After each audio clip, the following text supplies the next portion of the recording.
Like if you become the class clown to cope with being bullied, that's all fine and dandy. But if you now let it spill over to the rest of your life while you're clowning around in situations where you shouldn't be clowning around and the danger is no Yeah. longer there, it just become your personality, then it becomes problematic.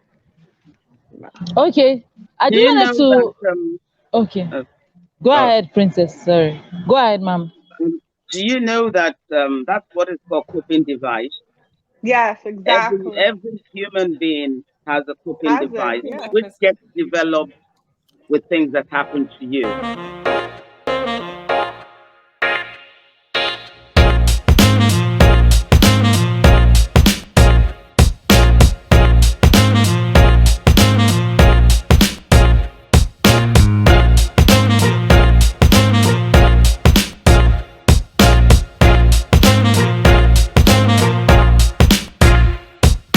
Then he said, is it not a Nigerian tradition to always talk like it's this fight? Nigerian kids abroad describing their parents ask, why is my mom always angry? Because it's almost like a norm that Nigerian parents are constantly shouting at their kids, like, it's like our parents did it, and then go on to repeat it. Now let me address briefly, because you went and put me on blast and was shout mouthed. Now, in my work with my psychotherapist, I found out that my defense mechanism in school, because we schooled in the north, was I used to read a dictionary back to back, right? And I love reading books. So if a senior comes and says something, I'll not say it in the most innocent, sweetest way. Yeah, you're a Nikon poop, sha. And person like, what is that? It sounds like an insult. I'm like, no, it means that you're a lovely person. I mean, well, I'm laughing inside. Like, it was my own tiny way of getting revenge on the bully. Like, maybe you can punish me and show me shege, but that is all you can do. Me, I will insult you and this and that. So that was my own. And then, of course, your vocabulary grows. You start to learn how to really like this. Your mouth is slick. You're fast on the beat, because okay, if this senior brings it like this, me to pata pata, you will punish me, but I will use my mouth and at least finish you. So even as I'm soaking here and serving punishment, you'll be thinking about your life. And it was something that I had started to bring, not just for defense against people who I felt were trying to intimidate me. It now became my modus operandi in a way, like, hey Abi, you better be, if Abi come now, you don't know what will come out from her mouth. And I had to work with my therapist to find a way that, okay, your mouth is slick, you know how to say things, and it can be funny, but it can also be cruel. But can you take away the cruelty and leave the funny?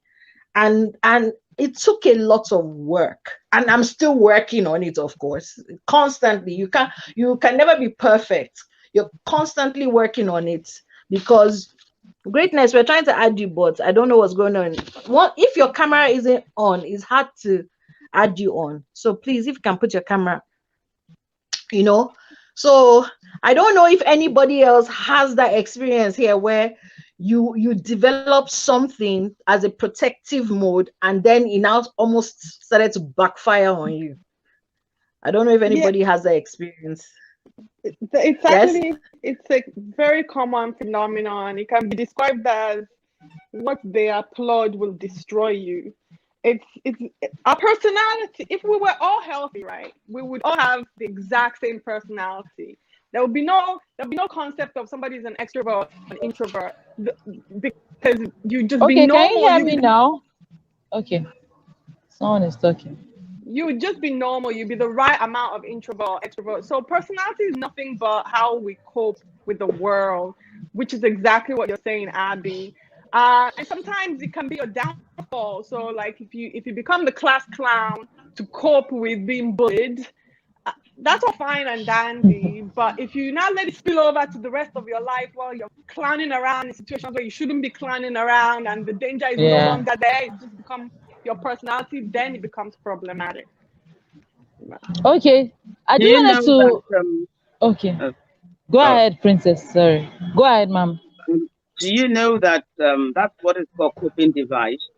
Yes, exactly. Every human being has a coping Has it? device Yeah. which gets developed with things that happen to you. And I must say that nowadays our kids don't have that. A lot of the children born nowadays don't have any coping device, and that's why you see the suicidal, the this and that. There's something that's called the star child syndrome. In when we do our counseling and all of that, a child, What a syndrome? star child syndrome, star child, Star child. Star child. Star star, child. yeah, Okay. a child that is very good, very clever, but they Gotcha. have a syndrome. We find out that most of the clever children they commit suicide. Because they're under a lot of If Yeah, you pressure. I've look seen at a lot if you of look at that. the Yeah. statistics of the society, the younger ones that commit suicide, they're usually very clever, Yeah. and it's True. because they do not have any coping mechanism.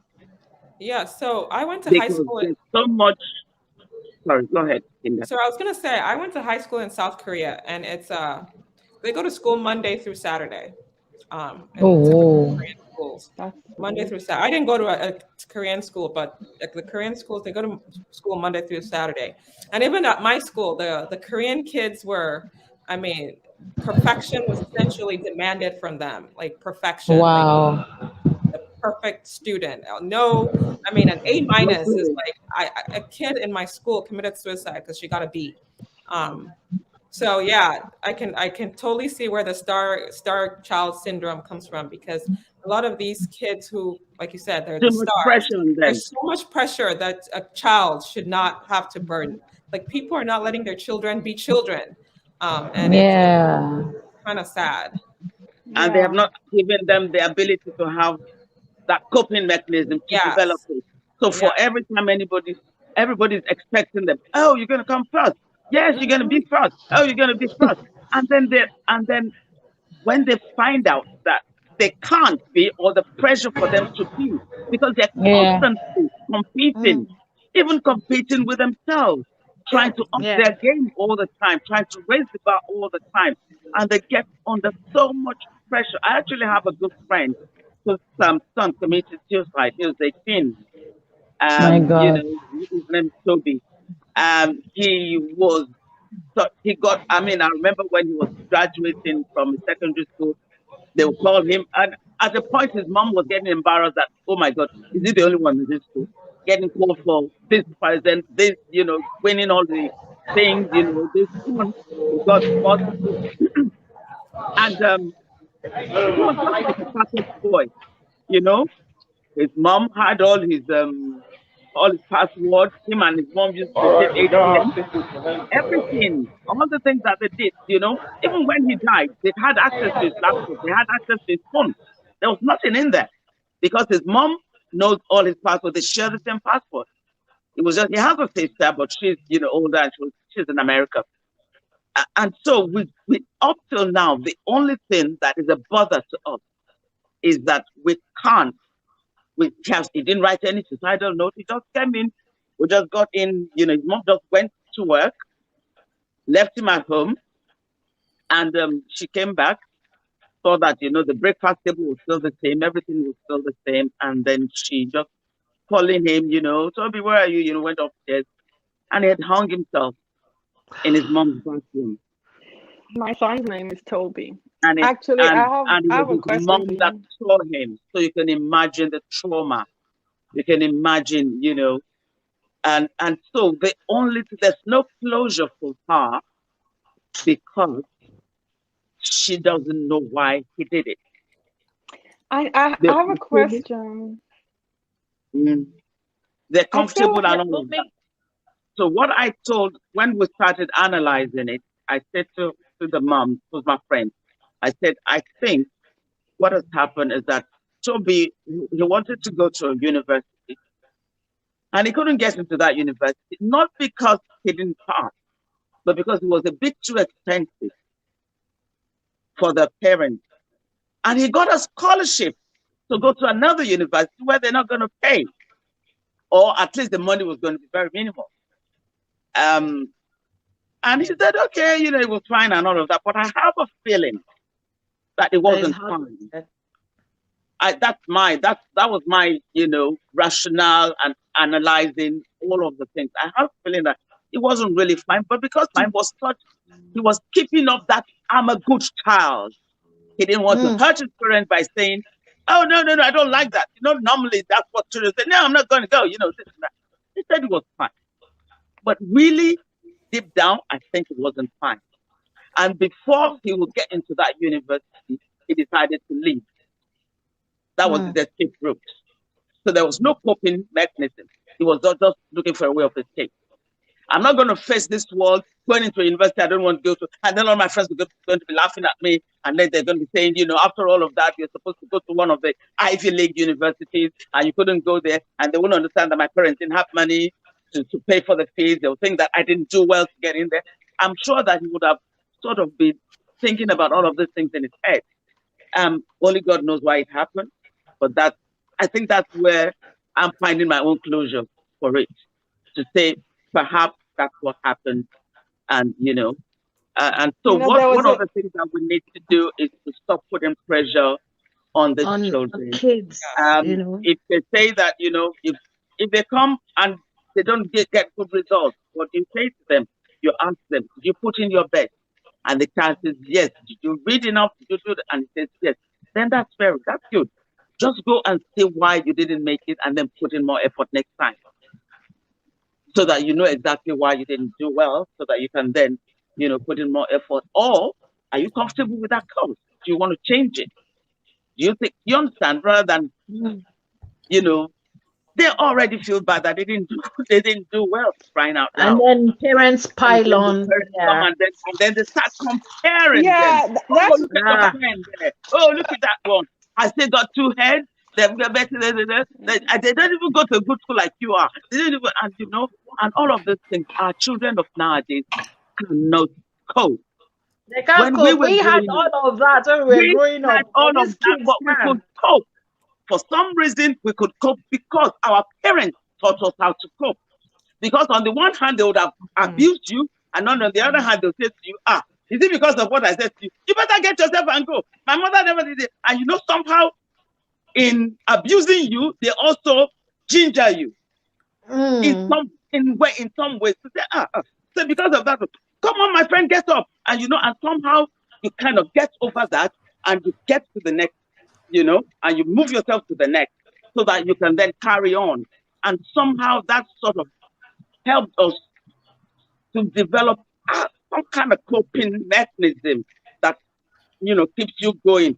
And then they abuse you because they are not giving them. Next time, if you like, don't do well, you hear? Next time. So you are looking forward to that next time when you will try and do better, and all of those things. Which this is what our children don't have nowadays, because some parents just don't give them that kind of, succor. I'm sorry. I have to. Expectation. I'm not saying. Can I just also say, before we continue, I want to welcome Kayode, one of our panelists. A round of applause. Welcome, Kayode. He's the one who was saying that Nigerian parents are always angry. So, Candy, can you just hold on, because Bumi had a question. Oh, yeah. I have questions too. Is why I logged on actually. Okay, yes. Okay. Bumi, then Candy, then Kayode. I was hoping that you guys can make a distinction with something from me. Like the thing that you're describing, especially the South Korean one, Candy, that's a tiger mom syndrome, right? Asians are very bad at this. They're notoriously bad at this. The Chinese, Indians, and Nigerians. There was actually a book written, and they wrote, Amy Chow, she actually listed Nigerians as one of the very extraordinarily demanding kind of societies that you can come from. But recently, there was a story out of England that really floored me. This beautiful blonde girl in Coventry University, she got a result, and the result, they made a mistake. They said she'd failed when she passed, and she committed suicide. I was completely floored by this thing. This was not a pressure coming from her parents. This is obviously a pressure she put on herself. And I just wanted you guys to address something for me, because there's always this idea that, smart people are a little bit crazy. And I've noticed that, and I don't know why, but I think that's completely different from this star child thing that we're describing, because I think that it can come from the parent or the society, but it can also come from the child. And it's easy for us to tell the parents, okay, you need to chill, right, before you kill your own child. But when it's coming from the actual child himself, what do you do? Now, does anybody else want to stop, because I've been talking, so I don't hog the floor. No, we were thinking Greatness was going to take this, but unfortunately she's dropped off again. So Princess, we are looking to you as backup, please. Right. If for me, what I do, because I also mentor teenagers, young adults and all of that. I counsel.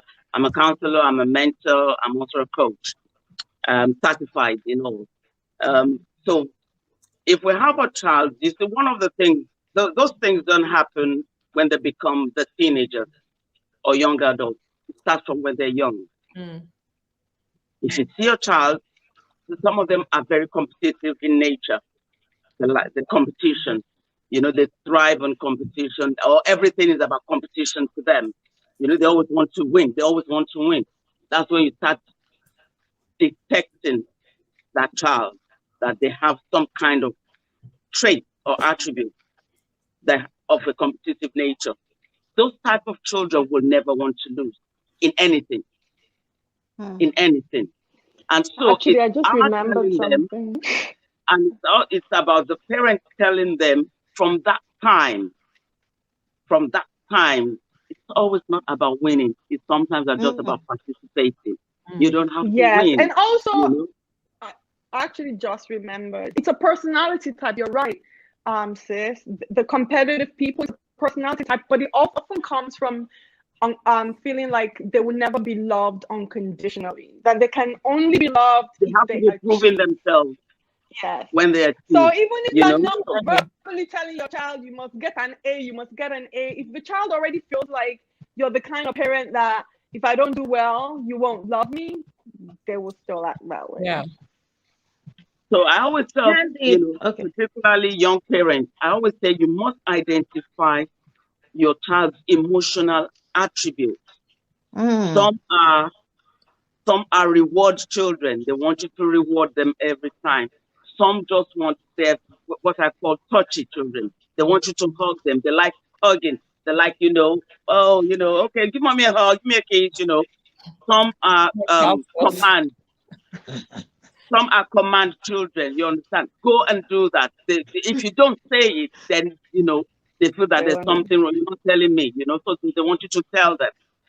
Some are, so different. So you must recognize, they might have that trait all round, but one will be dominant, that you will know that that's one thing that gets your child. Oh, it's a hug that gets my child. Like, oh, okay, come get a hug. And everything just fades away for them. Just because you've given them that hug, irrespective of what you've done. They just get the hug and everything is okay. And, some are they just want you to praise them. Oh, did you do that?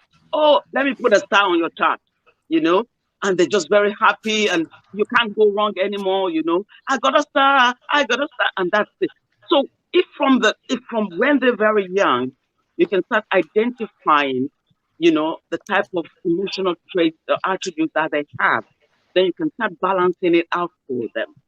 So if it's a child that's competitive, that likes competition and wants to win all the time, you start trying to balance it for them, that it's not always about winning. Do things that will let them know that it's okay not to win. It doesn't mean you're not good. It doesn't mean you're not okay. It doesn't mean things are not fine.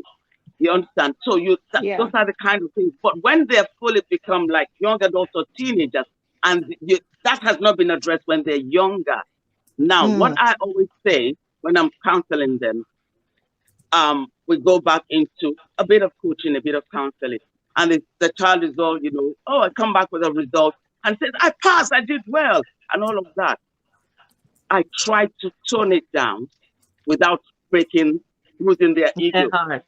So you've done very well. Well done. Well done. Then we start talking about different things. How did you do it? Was it because you studied?